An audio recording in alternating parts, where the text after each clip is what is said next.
Desde el frente ucraniano, llegan reportes de una rendición masiva. Unos 9.000 soldados rusos habrían depuesto las armas y elegido el cautiverio, no en semanas ni en meses, sino en un solo episodio. Fuentes ucranianas hablan de un colapso total en la cohesión de una formación rusa entera. De confirmarse, esto iría mucho más allá de un simple revés táctico. Pero, ¿es cierto? Las rendiciones masivas no son nuevas en esta guerra. Algunas se confirmaron, otras resultaron exageradas, y no pocas terminaron siendo pura fabricación propagandística. Esta noche, separamos lo que sabemos de lo que aún no puede probarse, y nos preguntamos, ¿qué significaría si estos reportes resultan ciertos? ¿Estamos ante la victoria más grande de Ucrania hasta ahora? Según fuentes militares ucranianas, una formación rusa en el frente sureste se habría desmoronado en cuestión de días por una combinación de aislamiento logístico, presión de artillería y una moral en caída libre. Kiev publicó imágenes limitadas de soldados caminando hacia el cautiverio con las manos en alto y material que mostraría prisioneros procesados en instalaciones temporales. Confirmar la cifra exacta, sin embargo, no es sencillo. Un grupo táctico de batallón ruso típico reúne apenas unos cientos de efectivos, así que 9.000 equivaldrían a varios batallones completos, o a más de una brigada entera, una escala sin precedentes, ni en esta guerra ni en la historia militar reciente. Fuentes de inteligencia occidental, bajo anonimato, confirmaron rendiciones a gran escala en ciertos sectores, pero sin verificar la cifra específica. Y conviene ser honestos sobre los incentivos. A Ucrania le sirve exagerar estas victorias, que alimentan la moral interna y el respaldo internacional. A Rusia le sirve lo contrario, minimizar o negar los hechos para proteger su moral y su reputación militar. La verdad probablemente está entre lo que afirma Kiev y lo que niega Moscú. Lo que sí puede afirmarse con más seguridad es que estos episodios ocurrieron, que parecen tener una escala considerable, y que reflejan problemas serios en la cohesión de al menos algunas unidades rusas. Si la cifra exacta es precisa, eso todavía está por verse. ¿Esto representa la mayor victoria ucraniana de la guerra? Para saberlo, conviene mirar hacia atrás. En los primeros meses del conflicto, las fuerzas ucranianas cercadas en Mariupol se rindieron tras semanas de asedio, con miles de combatientes capturados, una de las victorias más importantes de Rusia en toda la guerra. Ucrania, por su parte, también ha capturado soldados rusos, aunque en números mucho menores, decenas aquí, un par de cientos allá, casi siempre unidades aisladas u obligadas a rendirse antes que ser aniquiladas. Durante las contraofensivas en Kharkov y Jersón, a fines de 2022, cientos de rusos fueron capturados mientras sus unidades se retiraban en desorden. Un solo episodio con miles de prisioneros rusos, sin embargo, no tendría precedentes en este conflicto. No sería solo un fracaso táctico, sería el colapso simultáneo del mando, la logística y la moral. Históricamente, las rendiciones de esta magnitud requieren que varias condiciones coincidan: unidades cortadas del suministro y sin esperanza de refuerzo, bajas que erosionan la capacidad de combate, soldados que dejan de creer que resistir tenga sentido, y una cadena de mando rota, al punto de que los oficiales ya no pueden, o no quieren, impedir que sus hombres se rindan. ¿Pudo ocurrir todo esto a la vez? Sí, pero vale la pena preguntarse qué situación concreta lo habría producido.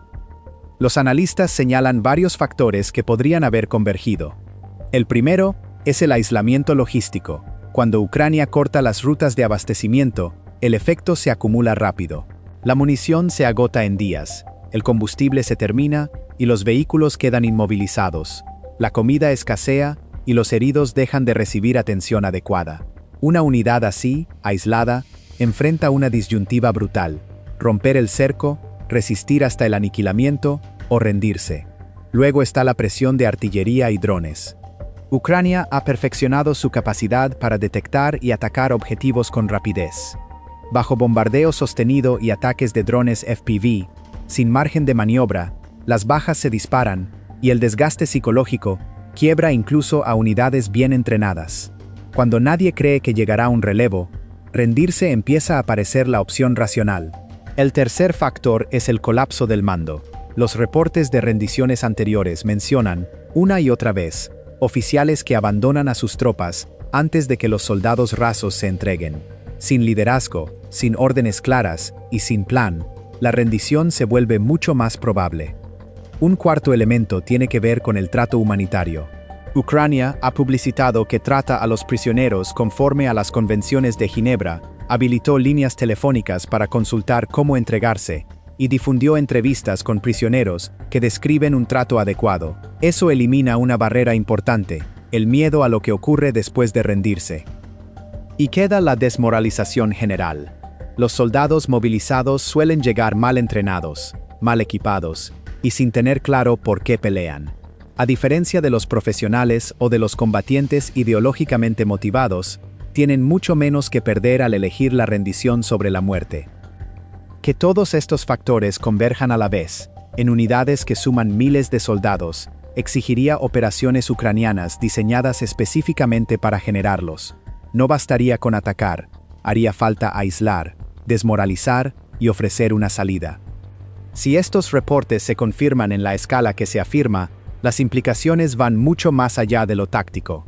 El primer golpe cae sobre el personal militar. Rusia ha enfrentado problemas persistentes de reclutamiento, y perder miles de combatientes de golpe los deja indisponibles para otros frentes que pudieran necesitar refuerzos. Reemplazarlos exige movilización, entrenamiento y despliegue, un proceso que se mide en meses. Está también la captura de equipamiento, vehículos blindados, artillería, camiones, comunicaciones y munición, parte destruida, parte capturada intacta. Y no hay que subestimar el valor de inteligencia. 9.000 prisioneros son una fuente enorme de información sobre estructura de unidades, planes, moral real y tácticas, sobre todo si entre ellos hay oficiales. Después está el golpe psicológico, que corre en ambas direcciones. Para Ucrania, confirmar esta rendición sería un enorme impulso moral, prueba de que sus operaciones pueden provocar el colapso ruso sin asaltos costosos. Para Rusia, el daño sería severo. Cuando otras unidades se enteran de que una formación tan grande se rindió, la duda se filtra. Si ellos se rindieron, ¿por qué nosotros no? Las rendiciones masivas pueden volverse contagiosas. Queda, por último, el terreno político. Una rendición a esta escala es difícil de ocultar para las autoridades rusas. Las familias exigirán respuestas, los blogueros militares harán preguntas incómodas, y el episodio podría erosionar el relato de que la guerra avanza según lo planeado. Para Ucrania, confirmar estos reportes fortalecería el respaldo internacional.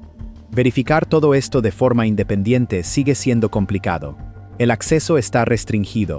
Periodistas y observadores apenas pueden entrar a zonas de combate activo. Ambos bandos tienen motivos para manipular la narrativa, así que cualquier cifra merece escepticismo hasta que haya corroboración independiente. Contar bien, en medio del caos de un campo de batalla, tampoco es fácil.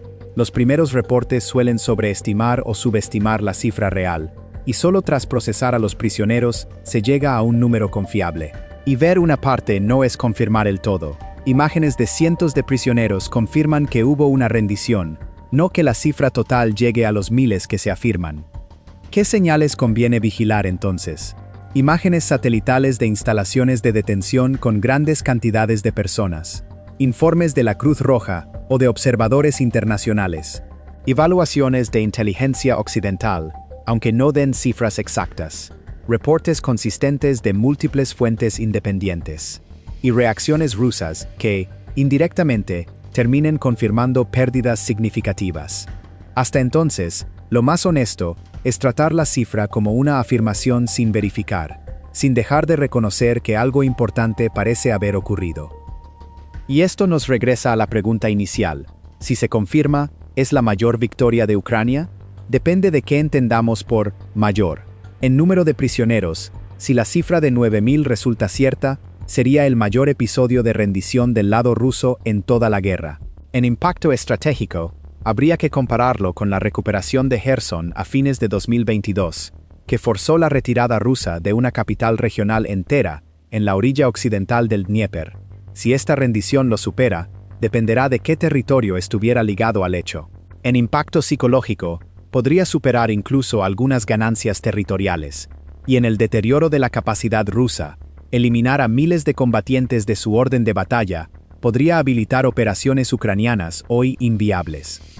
Al final, definir la mayor victoria es subjetivo, depende de qué métrica se elija. Lo que sí parece claro es que algo importante ocurrió en el frente sureste. Las operaciones ucranianas crearon condiciones donde unidades rusas eligieron rendirse antes que seguir combatiendo. Se puede debatir la escala exacta, pero cada vez es más difícil negar que, en al menos algunos sectores, hay un colapso militar ruso en marcha. Para Ucrania, esto valida una estrategia concreta: aislar, desmoralizar y ofrecer una alternativa a la destrucción total. Para Rusia, es una señal más de que la cohesión y la moral de sus tropas enfrentan problemas serios.